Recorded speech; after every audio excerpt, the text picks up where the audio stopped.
Her ex-boyfriend came back to the States and proposed to her at our college reunion with the same cheap plastic ring from a decade ago. He succeeded. The entire room turned to look at me, the air thick with awkwardness. I, the fiancé, felt like a complete outsider.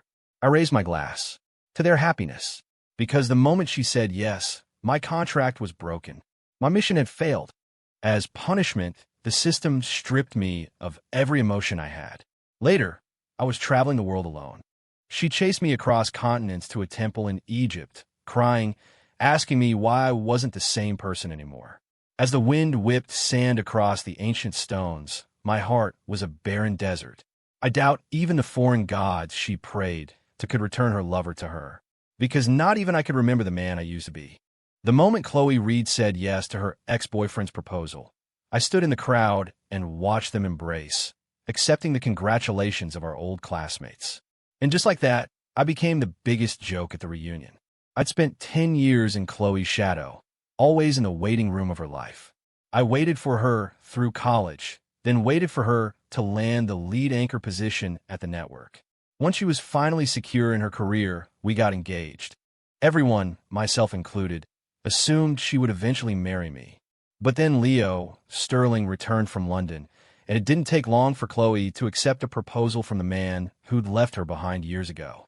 The looks from my old classmates were a toxic cocktail of pity and scorn. I watched the whole cliché play out with a blank face, the rekindling of an old flame right in front of me. It was a bitter irony. I just never imagined that someone as proud as Khloe would actually agree to marry the man who shattered her heart and abandoned her for a shot at a career overseas. And me, the devoted guy who had been by her side through it all, from an unknown intern to a primetime star, who pulled strings and ran interference both on air and off. In the end, I was left with absolutely nothing. A sharp, searing pain flooded my senses, and a robotic voice echoed in my mind. Warning. Mission failure. The host has failed to become the target's intended spouse. As per the contract, all emotional faculties will now be purged. Is the host ready? I saw Khloe stroking the plastic ring on her finger, her eyes glistening with tears. The crowd was eating it up, marveling at how romantic it was that Leo had kept a memento from their high school romance after all these years abroad. Suddenly, I just felt tired. So incredibly tired. Pursuing Khloe was a requirement of the system, but somewhere along the way, I had genuinely started to like her. Then, I fell in love with her. If the system really took away all my emotions, would I stop loving her? Would I be free from this constant anxiety, this crushing heartbreak and despair? If this was my fate, then maybe it wasn't a punishment. Maybe it was a release. I braced myself and answered, I'm ready. The system didn't choose me by accident. I was the only son, born late in my parents' life, the sole heir to the Vance family fortune. Pampered and privileged, I grew up as the kind of spoiled rich kid you read about. That all changed when my mother was diagnosed with a rare autoimmune disease that wasted her away until she was nothing but skin and bones. After exhausting every medical option, we turned to more unconventional solutions. We chased every miracle cure, from spiritual gurus in California to holistic retreats in the desert. One of them, a charlatan with a flair for the dramatic, pointed a finger straight at me during a cleansing ritual and declared I was a curse on the family. The stress of it all made me pass out. When I woke up, my mother was stroking my head, her voice weak but firm. You will always be my beloved son, she whispered. That night, I prayed with an intensity one didn't know I possessed. If there was any higher power out there, I would give anything to make my mother healthy again. That's when the system found me. It claimed my desperation had been heard, that I was being offered a chance to save her. The mission was simple. Win over Khloe Reed, help her achieve her dream of becoming a famous news anchor, and become her fiancé. I agreed without a moment's hesitation. I couldn't stand seeing my mother suffer through another treatment, another day in that sterile, antiseptic-smelling hospital room. I just wanted her to live. Not so fast, the system cautioned. I haven't explained the penalty for failure. If you fail the mission, I will take something from you in return. Then, take my emotions, I offered. Even if the system took away my ability to feel joy, love, or sorrow, my physical self could still be there for my mother. That was enough. After that, My mother began to improve. Day by day, the color returned to her cheeks. She no longer needed to be confined to a hospital bed. The day she was declared fully in remission, I wept with joy. My mother wiped my tears away, teasing, "Oh, look at you, such a crybaby. What girl will ever want to marry you?" I thought to myself, Khloe, my bride will be Khloe. I never could have imagined it would all end like this. I felt my heart expand violently in my chest, though my outward appearance remained unchanged. My body felt like it was being torn apart as a powerful energy surged through me and then vanished into nothingness. I knew what had happened. The system had taken my emotions. The soul-crushing agony lasted only a second, then my entire body went slack. Looking at Khloe and Leo wrapped in each other's arms, I felt nothing, not a single ripple of emotion. I lifted a hand and wiped away a single, stray tear from the corner of my eye. I stood there, a blank slate in the crowd. They eventually looked over at me, and the smiles on their faces faltered. Leo walked over, feigning an apology. "Hey man, I'm really sorry about this. Khloe and I, we just lost so many years. I can't lose her again." He chugged his drink. "I'll drink to that. Hope you could be cool about this." He downed his glass and then stared at mine, waiting. I slowly set my glass down. "What do you have to be sorry for?" I asked, my voice flat. "He proposed. She said yes. What did that have to do with me?" My words reached Khloe, and she seemed to interpret them as me being difficult. She rushed over, her face a mask of guilt. "Ethan, I know we were engaged, but we never got the license. We weren't legally married, right? Leo and I are truly in love. His proposal today was spontaneous. I hope you can understand. Truly in love."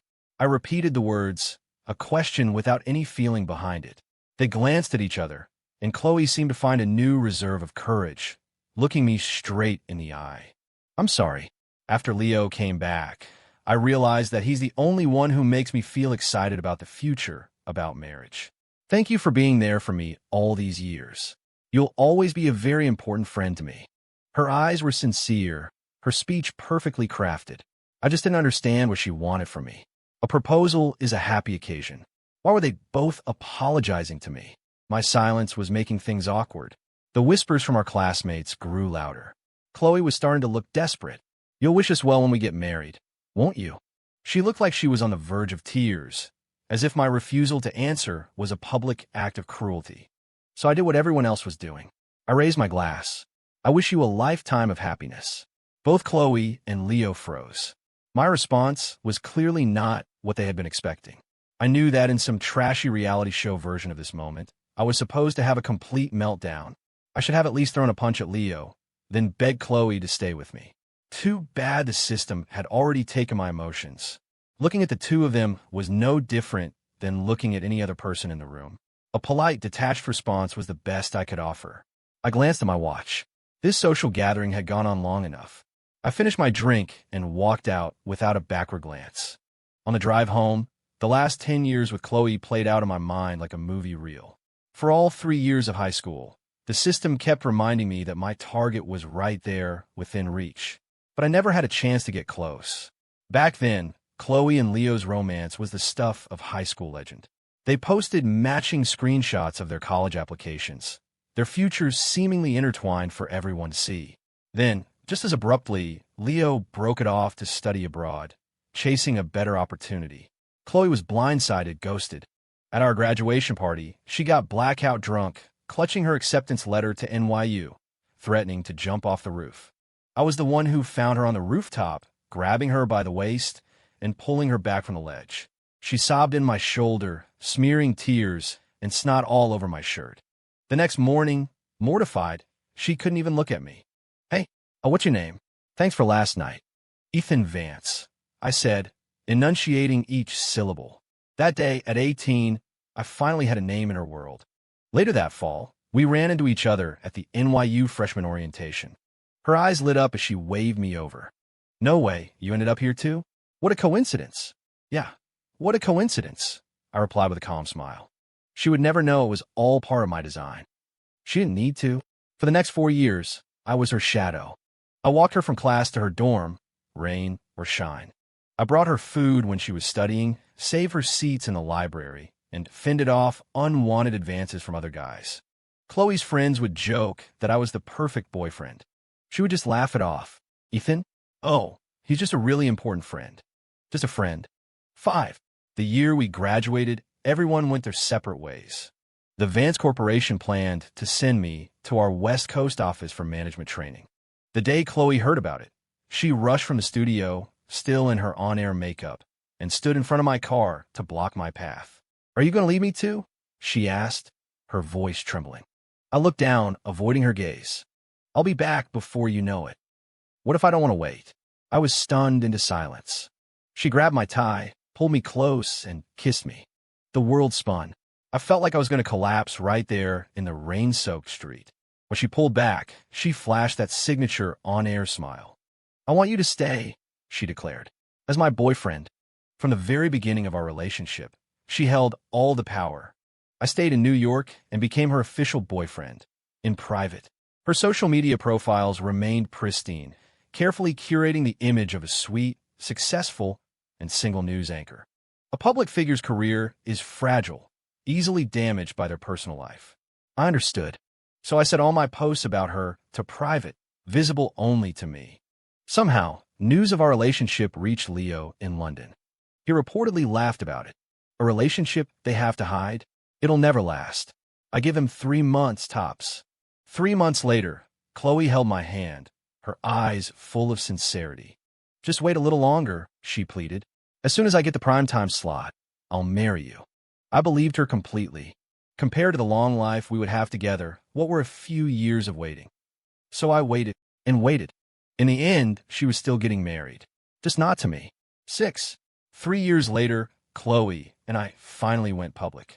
She had become the network's top anchor, with her own exclusive primetime show. The title sponsor was the Vance Corporation.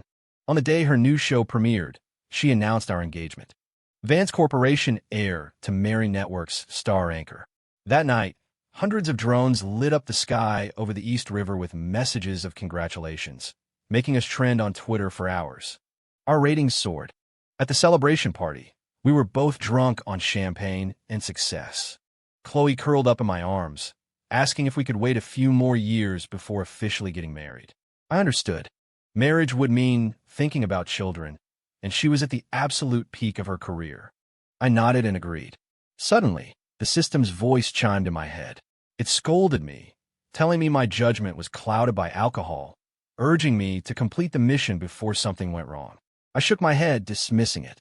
All these years with Khloe, I had started with an ulterior motive, but it had grown into genuine affection, and now a deep and unshakable love. I loved her, which meant I had to respect her wishes. The system sighed and went silent. For the next 2 years, Khloe got busier and busier. I was patient and accommodating, and our relationship remained stable. Then, in our 10th year of knowing each other, Leo Sterling came back. She started canceling plans frequently. We began to fight. She would post cryptic captions on Instagram that I couldn't decipher, and Leo would like every single one. We entered a long, cold war. I rarely saw her at our apartment anymore. Even my closest friends started asking if we had broken up. I couldn't understand it. I had given her everything, loved her with all my heart. Why couldn't she let go of her first love? Why would she rather call off our engagement, potentially ruining the public image she had spent years building, just to be with him? 7. The memories faded as I pulled into my driveway. My phone rang. It was my best friend. He was furious on my behalf. That asshole Leo Sterling should have just stayed in London and rotted. Coming back to steal your fiancé right before the wedding? What a piece of scum. He went on a long, profanity-laced tirade before his tone softened. "You're not saying anything. Are you okay, man? You're not catatonic, are you?" I wasn't sad. I wasn't angry. I just didn't care about any of it anymore. The next morning, Leo Sterling showed up at my door, dressed in a perfectly tailored suit, his hair meticulously styled. He was here to pack Khloe's things, he said. I ran a hand through my messy hair, let him in, and told him to put on shoe covers and be quick about it. Leo looked annoyed, a dark expression on his face as he walked into the master closet. A few minutes later, he came out carrying a heavy box, which he opened right in front of me. Inside was a Vera Wang couture wedding gown. Khloe said that even though you bought it for her, it's still her property. We're going to use it for our wedding. You don't mind, do you? I nodded. Fine. He seemed dissatisfied with my calm reaction and pushed further. After Khloe marries me, I expect you, as the ex-boyfriend, to have some self-respect. Don't contact her again. Okay, I said, my voice as placid as a lake. It was like punching a pillow. He couldn't get a rise out of me, and it only made him angrier. Ethan, you always had me beat in school, in your career. But the girl you chased for 10 years? She's marrying me. I frowned, trying to recall any instance where I had beaten him. In high school, he was the top humanities student and I was the top science student. We were in different leagues.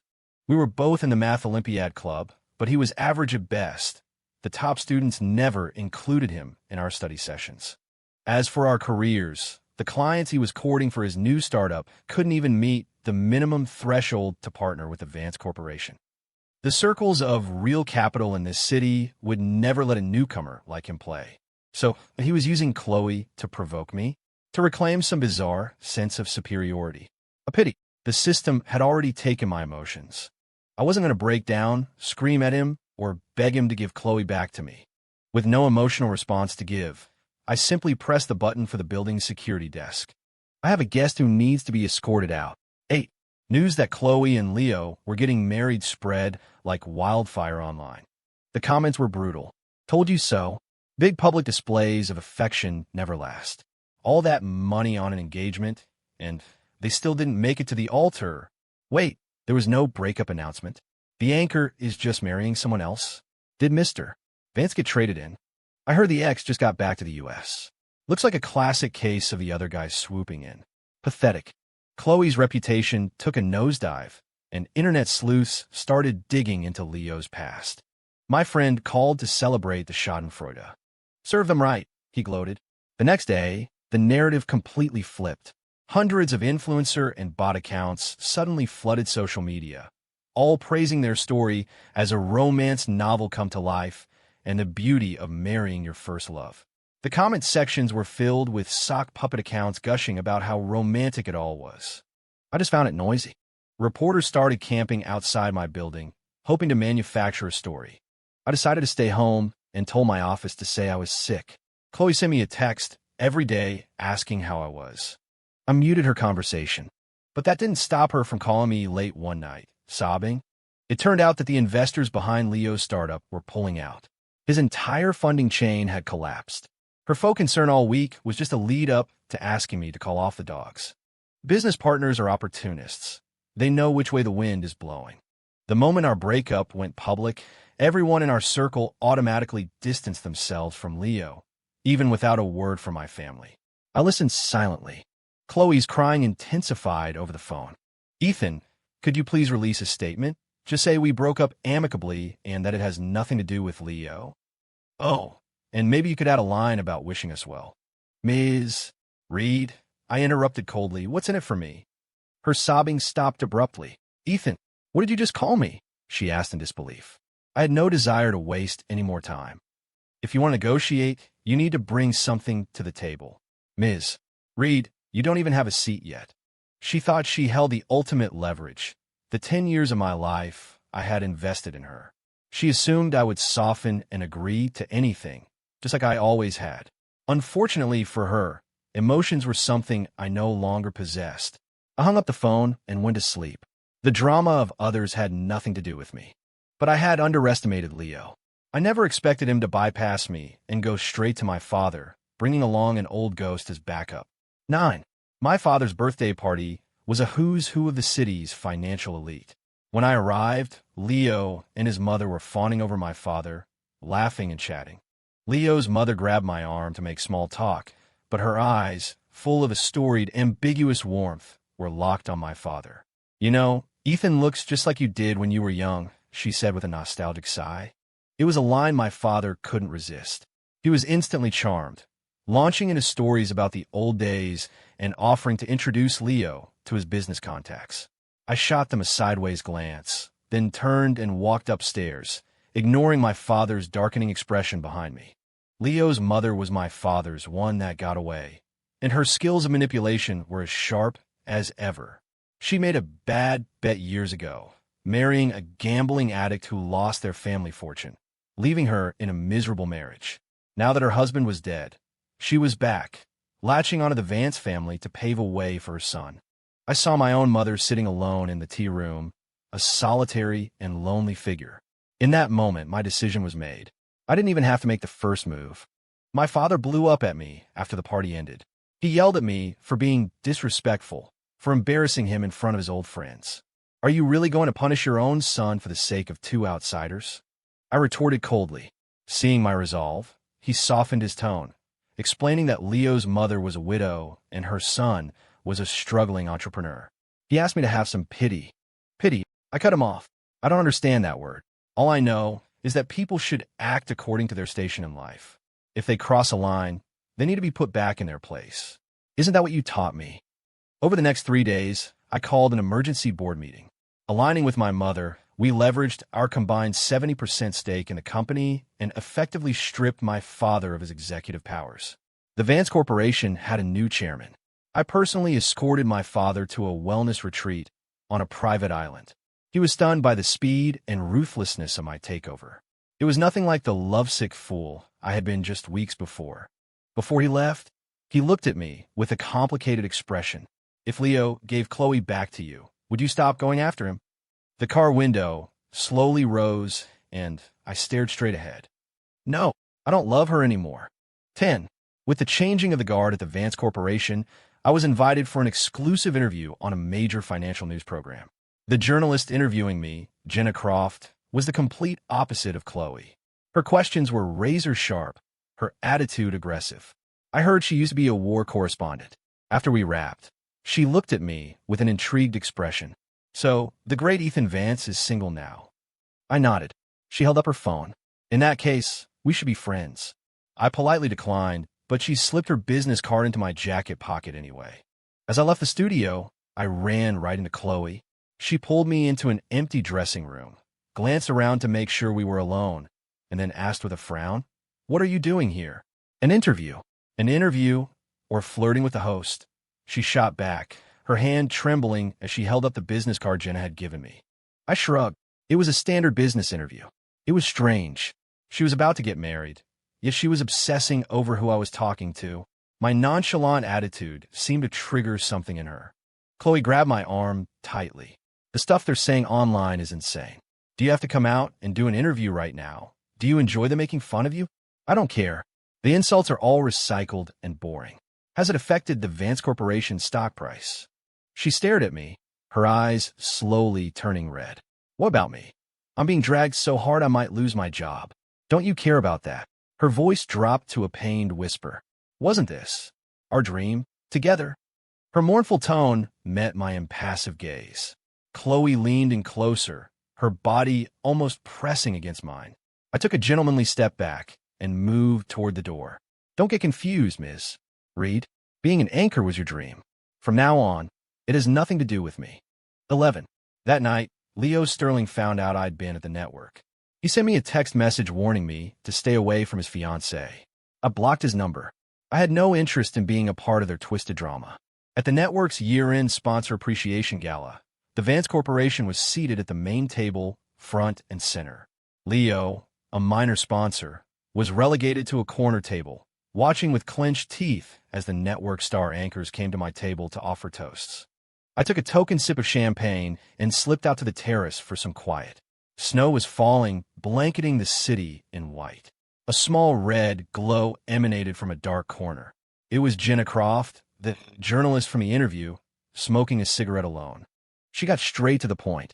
Before I transferred to the finance desk, I'd heard all about the legendary devotion of Ethan Vance. A true modern romance. But seeing you today, you don't seem that broken up about it. Breakups happen, I replied coolly. She exhaled a plume of smoke into the cold air. A practical man. I like that, she said, her tone a mix of praise and amusement. I stared out at the swirling snow. When you have no heart to break, it's easy to be practical. Not wanting to rehash the past, I left the gala early. Later that night, the electronic lock on my apartment door started beeping with repeated errors. I approached cautiously and heard a woman's muffled crying and banging on the door. I opened it. A heavily intoxicated Khloe stumbled into my arms. You've had too much to drink. You should go home, I said, keeping my hands at my sides, not returning the embrace. She clung to me. Why did you change the passcode? You used to be the one shielding me at these parties, taking drinks for me. Why were you talking to that woman alone tonight? I had no patience for her drunken antics and reached for my phone to call building security. Khloe slapped my hand down, her voice turning soft and seductive.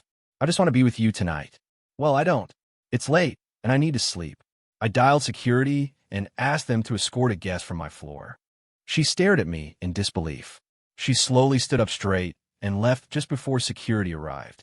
The next day, Leo Sterling stormed into my office, demanding answers. Why was Khloe at your apartment last night? I continued signing a contract without looking up. I have no idea. Leo lost it. Don't play innocent with me. If I hear you're messing with Khloe again, I'll leak everything to the press. How do you think the Vance Corporation stock will react to that? Security guards finally arrived and started to drag him out. I capped my pen. First of all, I stated calmly, I'm not the one messing with anyone. Your fiancé showed up at my home, drunk, and attempted to break in. Secondly, do whatever you want. The Vance Corporation has a team of lawyers and a PR department to handle such things. I waved a dismissive hand at the guards. Finally, you are not welcome here. Just as Leo was hauled away, another unexpected guest arrived. 12. I had only met Jenna twice. I never expected her to show up in my office to ask me out. We sat in a coffee shop in my building's lobby. She watched me with an amused smile. I told Khloe read something today, she began. I told her I was interested in you and wanted to invite you to be a guest on my new travel show. I asked her if she would mind. You know what she said? I don't care. Doesn't that just break your heart? Ethan, all that devotion, wasted. She studied my face, searching for any flicker of emotion. She was disappointed. I slowly stirred my coffee. A heart isn't something everyone has. Well, my invitation is heartfelt. Will you be a guest on my new show? I'm too busy with work, I said, politely declining. What if I asked you to be my boyfriend instead? I remained silent. She saw my expression and burst out laughing, a bright, throaty sound. Just kidding, but seriously, travel is the best cure for a broken heart. You should think about it. She left a postcard on the table. It was a picture of a temple in Egypt. On the back was a brief description of her show and her phone number. 13. I decided to fly to Egypt with Jenna on the same day Khloe was scheduled for her wedding photo shoot. My phone vibrated nonstop in my bag, but I ignored it. It wasn't until other passengers at the gate started gasping that I turned around. Khloe was running through the terminal toward us, wearing her wedding dress. She blocked our path to the jet bridge, panting as she confronted me. Are you really leaving with her? Jenna gently took my arm, striking a deliberately intimate pose. Ms. Reed, thank you for seeing us off, but isn't the gown a bit much for the occasion? Khloe ignored her, her eyes locked on me. Aren't you even going to ask why I'm here in a wedding dress? Jenna deftly deflected. Ms. Reed, when I invited Ethan on my show, you're the one who said he didn't mind, remember? Khloe shot her a look that could kill. She held out her phone, her voice firm. No, you're coming back with me. On the other end of the line, a doctor was telling me that my mother's illness had relapsed. 14. I rushed to the hospital with her, only to find out it was a false alarm. My mother had missed a dose of her medication, causing a minor scare. The doctor just advised her to be diligent with her meds and get plenty of rest. I finally breathed a sigh of relief. It seemed the system's promise still held. Khloe leaned against the doorframe of the hospital room, taking credit for the situation. See? In a real crisis, I'm the one you need. What does Jenna know? She just met you, and she's already trying to whisk you away. When I didn't respond, she softened her tone. Ethan, I know you're angry. You're mad that I said yes to Leo. You're just trying to make me jealous by finding another woman, but why her? Is she even worthy of you? Why isn't she? I asked. The wife of Ethan Vance can't be some unkempt, defiant person like her. We were together for 10 years. Ethan, I know you. I cut her off. People change. And please, don't presume to judge the people in my life. She was getting agitated. You think she actually likes you? She's using you. Getting you on her show is just a way to generate buzz by exploiting our recent drama. If Jenna was using me, how is that any different from what she had done?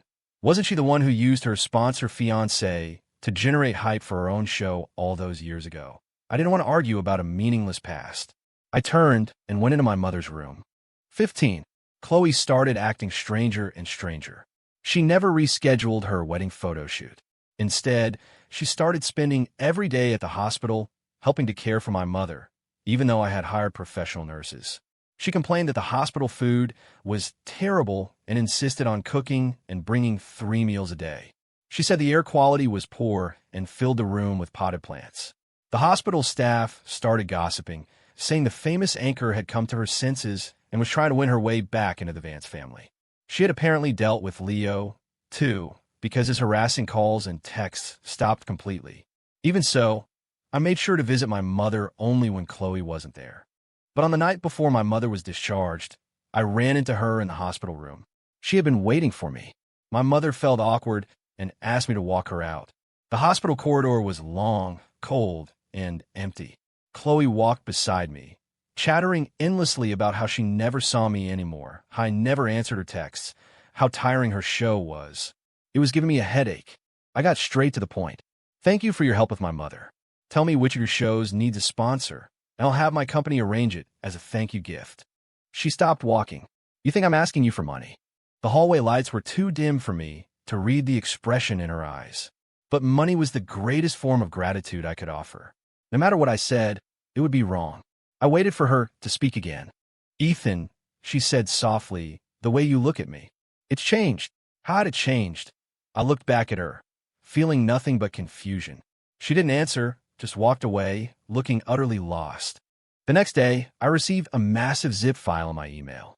It contained every photo we had ever taken together over the past 10 years, from high school to our engagement. Her message read, "This is how you used to look at me. With love." Love? What was love? I tried to understand the feeling as I clicked through the photos, but I felt nothing. No fondness, no nostalgia. They were just pictures of us when we were younger. That was all. My driver called to say he was waiting. Without a second thought, I dragged the file to the trash, closed my laptop, and left for the airport. Jenna's travel show never got off the ground, but she had given me an idea. A decade of my life spent revolving around one person was over. It was time for me to see the world. This time, I was going alone. One-way ticket. Isin Jenna text. Thanks for the travel tip. She replied a moment later. Enjoy the journey. 16. I saw the ancient wonders of Egypt and sailed the Nile. At my final stop, a temple in the Valley of the Queens, an unexpected but somehow inevitable figure appeared. Khloe. The desert wind was relentless, whipping sand everywhere. She wore a flowing red dress, and beneath her veil, her eyes looked like shattered glass. Sunlight streamed down the long avenue of statues, illuminating the grand temple built for Nefertari, the beloved queen of Ramesses II. Khloe walked beside me, telling the 1,000-year-old love story of the pharaoh and his queen. Her voice was as melodious as ever, but it left me cold. I was tired. I just wanted her to leave me alone. She grabbed my arm, her voice a low, desperate hiss. Ethan, you said you would wait for me. Do you remember promising you would love me forever? I pulled my arm away, wanting no physical contact. Ms. Reed, we are not married. We are not even a couple. Why do you insist on following me? She wouldn't give up. Ethan, what is wrong with you? She pleaded. Can't you please just go back to the way you were before? Her voice grew weaker, laced with the despair of someone who already knew the answer. Before, I could barely remember what I was like before. Ever since the system took my emotions, I felt like one of the ancient statues surrounding us, impassive, unmovable, feeling neither sorrow nor joy. The more emotional Khloe became, the more confused I felt. Her tears and her distress meant no more to me than a single grain of sand at my feet. Finally, she seemed to give up questioning me. She slowly sank to her knees before the statue of the ancient queen, her lips moving in a silent prayer. She was begging a foreign god to give her back the Ethan Vance she once knew. I thought, Khloe has lost her mind. It was time to end this farce. I stood behind her and finally spoke. The Ethan who loved you with all his heart is never coming back, because I don't love you anymore. The color drained from her face. She shook her head violently, denying it as if the words themselves could will it to be untrue. No, that's impossible. The realization shattered her. For the next few days, Khloe followed me like a ghost. She seemed to have accepted my cold indifference, refusing to leave no matter what I said. She just followed, silent and haunting. It was a call from Leo Sterling that finally made me decide to cut my trip short and take her back to the States. 17.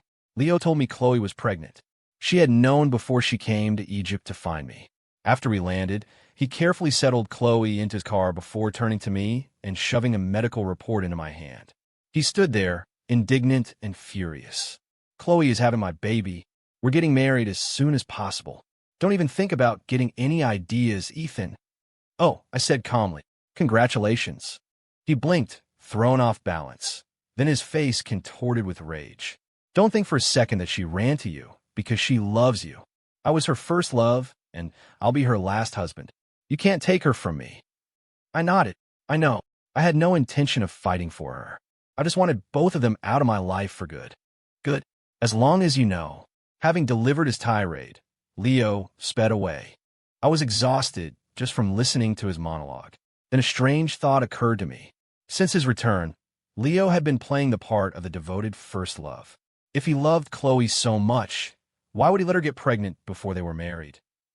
It wasn't long before I had my answer. 18. A few days after bringing Khloe home, Leo postponed their wedding date again. His company was in trouble. A financial product his firm offered was being investigated for fraud, and the negative press was escalating. He had no choice but to call a press conference to do damage control. The conference was held at a hotel owned by the Vance Corporation. To my surprise, Khloe was there. Leo spent the entire time deflecting questions about his business, instead launching into a long, romanticized story about his relationship with Khloe. He then casually mentioned that Khloe was his firm's biggest client, having invested millions. The camera shutters in the room went into a frenzy. What was supposed to be a corporate damage control session had turned into a pre-wedding press junket. My suspicions were correct. There was something rotten in Leo's company. He had rushed to get Khloe pregnant to bind her to him, using the famous anchor's reputation as a shield for his failing company and a way to build trust with other investors. This whole scheme had probably been his plan from the moment he stepped off the plane from London. I watched the sham from a balcony overlooking the conference room. Khloe sat on the stage, looking dazed and silent. At the end of the presser, Leo wrapped an arm around Khloe, posing for photos like a man who had won at life. Reporters shouted questions, asking the famous anchor how she felt about her upcoming wedding. Then, Khloe pushed Leo's hand away. She dropped a bombshell. I came here today to cancel our engagement. Leo's smile froze on his face. The room fell silent. He tried to salvage the situation, laughing it off to the reporters. She's just being moody because of the pregnancy. Don't print that, guys. She's just giving me a hard time. Khloe shoved him away forcefully and faced the cameras, bowing deeply. When she straightened up, she announced, Mr. Sterling and I are finished. The wedding is off. I have no affiliation with his company. The room erupted in a blinding storm of camera flashes. Leo's face twisted into a mask of rage. He grabbed Khloe's arm. You dare break up with me. You're carrying my child. Who else do you think is going to marry you now? Khloe didn't struggle. She simply looked up at me on the balcony and silently mouthed the words, I'm sorry. Leo followed her gaze and saw me. His eyes burned with fury. He charged forward. Khloe tried to stop him, but he threw her aside. Before anyone could react, he snatched a camera from a reporter and swung it at my head. The last thing I remember before blacking out was Khloe's hysterical scream, and the blood pooling on the floor beneath her. 19. When I woke up in the hospital, Khloe was sitting by my bed, wearing the same standard-issue patient gown. She was pale, her lips completely white. She reached out a hand as if to touch me, then pulled it back. I'm sorry. She kept whispering, her head bowed. I didn't understand why she was apologizing. She wasn't the one who had attacked me. A nurse at the door tried to stop him, but Leo burst into the room, raving like a madman. It was just some bleeding. The baby wasn't harmed. Why did you get an abortion? That was our child. Khloe gently touched her now flat stomach. She looked up at him, her eyes filled with an arctic cold. Are you upset that the baby is gone, or are you terrified that I won't marry you now? That there's no one left to pay off your gambling debts? No one to be the face of your fraudulent company? Leo's eyes darted around the room. What are you talking about? Debts? Khloe, you must have been listening to rumors. Khloe stood up abruptly, the chair scraping loudly against the floor. Care about me? Is that why you hid your massive gambling debts from overseas before you proposed? Is that why you constantly used my name to attract investors for your company? Care about our child? Is that why you got drunk and careless and created this accident in the first place? Seeing he could no longer lie his way out, Leo stammered. The debts. What debts? Khloe shoved her phone in his face. It was filled with hundreds of messages and call logs. From a casino in Macau. Read these collection notices. Even now, you're still trying to play the romantic hero. Don't you make yourself sick? Leo's face changed in an instant, the mask finally dropping. I make myself sick? He sneered. I came back and gave you a little attention, and you dropped the guy who spent 10 years by your side. Why don't you ask him if he thinks you're disgusting? Khloe's lips formed a thin, hard line. She said nothing, simply walking to the door and opening it. Several plainclothes police officers rushed in and restrained him. He was being arrested for financial crimes. I hadn't realized Khloe had moved so fast. She had terminated the pregnancy and reported everything to the police. Leo's fraudulent products, his embezzlement of company funds to gamble overseas. Then she had worked with them, waiting in the hospital for her first love to walk right into the trap. As they dragged him away, Leo shouted one last taunt at her. You think sending me to prison will get you back with Ethan? Keep dreaming. Even I can see he doesn't give a damn about you anymore. You really think you can go back to how things were? The oversized hospital gown couldn't hide the violent tremor running through Khloe's body. I rubbed my temples and called my lawyer. I told him to submit my medical report to the prosecutor's office. Add assault with a deadly weapon to Leo's list of charges. I didn't know if he would spend the rest of his life in prison. All I knew was that my life was finally about to be quiet again. When I looked up, Khloe was watching me. Ethan, she asked quietly, do you hate me? 20. Hate. I no longer knew what hate felt like. All I felt now was the calm that comes after a storm. Relief. Khloe seemed to be searching for something in my impassive eyes, but eventually she gave up. You're right, she murmured to herself. You don't love me anymore. So how could you possibly hate me? Soon after, Leo's case was settled. He was sentenced to more than 10 years in prison and ordered to pay a massive sum in restitution to his victims. With him, Khloe's reputation was destroyed.